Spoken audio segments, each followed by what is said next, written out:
The Tale of Mrs. Tiggy Winkle by Beatrix Potter. Once upon a time there was a little girl called Lucy who lived at a farm called Littletown. She was a good little girl, only she was always losing her pocket handkerchiefs. One day little Lucy came into the farmyard crying. Oh dear, she did cry so. "I've lost my pocket handkin. 3 handkins and a penny. Have you seen them, Tabby Kitten?" The kitten went on washing her white paws, so Lucy asked a speckled hen, "Sally Hennypenny, have you found 3 pocket handkins?" But the speckled hen ran into a barn, clucking, "I go barefoot, barefoot, barefoot." And then Lucy asked Cock Robin, sitting on a twig.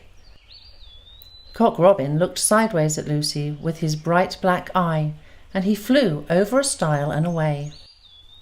Lucy climbed upon the stile and looked up at the hill behind Littletown, a hill that goes up, up into the clouds, as though it had no top. And a great way up the hillside, she thought she saw some white things spread upon the grass. Lucy scrambled up the hill as fast as her stout legs would carry her. She ran along a steep pathway, up and up, until Littletown was right away below her. She could have dropped a pebble down the chimney. Presently she came to a spring bubbling out from the hillside. Someone had stood a tin can upon a stone to catch the water, but the water was already running over, for the can was no bigger than an egg cup. And where the sand upon the path was wet, there were footmarks of a very small person. Lucy ran on and on. The path ended under a big rock. The grass was short and green, and there were clothes props cut from bracken stems, with lines of plaited rushes, and a heap of tiny clothespins, but no pocket handkerchiefs. But there was something else, a door, straight into the hill, and inside it someone was singing.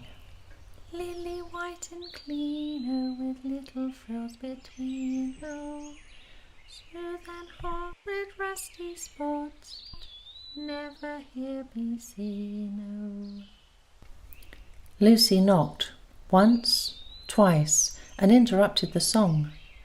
A frightened little voice called out, "Who's that?" Lucy opened the door, and what do you think there was inside the hill? A nice clean kitchen with a flagged floor and wooden beams, just like any other farm kitchen. Only the ceiling was so low that Lucy's head nearly touched it, and the pots and pans were small, and so was everything there. There was a nice hot singy smell, and at the table, with an iron in her hand, stood a very stout, short person, staring anxiously at Lucy. Her print gown was tucked up, and she was wearing a large apron over her striped petticoat. Her little black nose went sniffle, sniffle, snuffle, and her eyes went twinkle, twinkle, and underneath her cap, where Lucy had yellow curls, that little person had prickles. "Who are you?" said Lucy. "Have you seen my pocket handkins?" The little person made a bob curtsy. "Oh yes, if you please'm. My name is Mrs. Tiggy Winkle. Oh yes, if you please'm, I'm an excellent clear starcher."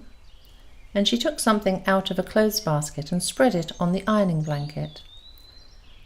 "What's that thing?" said Lucy. "That's not my pocket handkin." "Oh no, if you please'm. That's a little scarlet waistcoat belonging to Cock Robin." And she ironed it and folded it and put it on one side. Then she took something else off a clothes horse.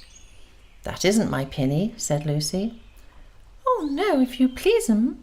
That's a damask tablecloth belonging to Jenny Wren.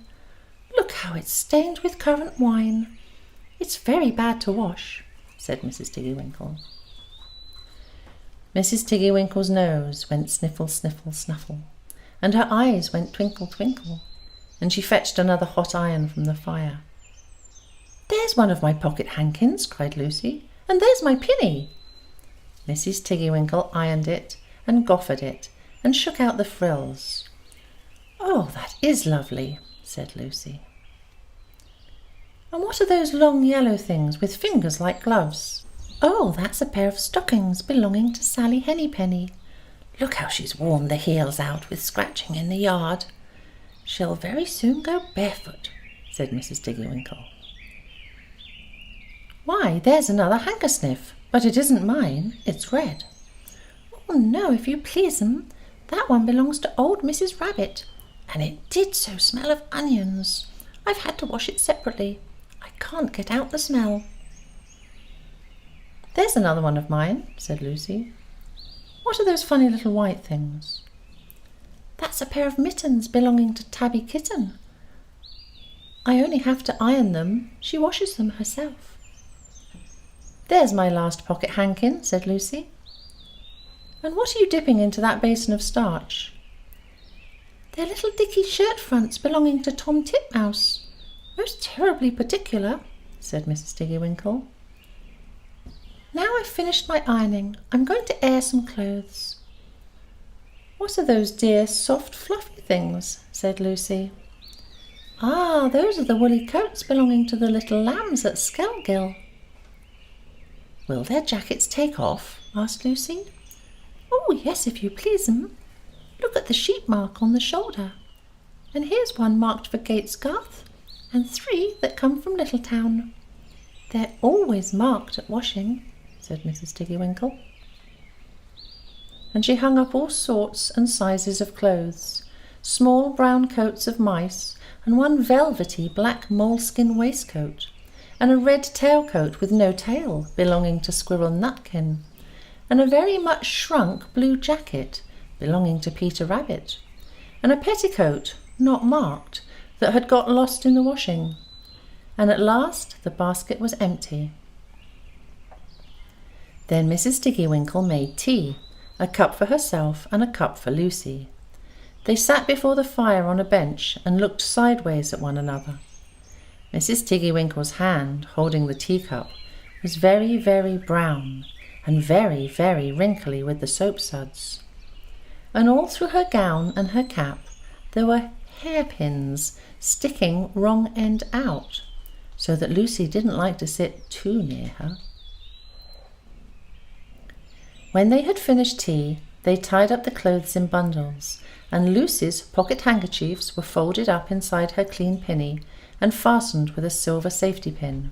And then they made up the fire with turf and came out and locked the door and hid the key under the door-sill. Then away down the hill trotted Lucy and Mrs. Tiggy-Winkle with the bundles of clothes. All the way down the path, little animals came out of the fern to meet them. The very first they met were Peter Rabbit and Benjamin Bunny.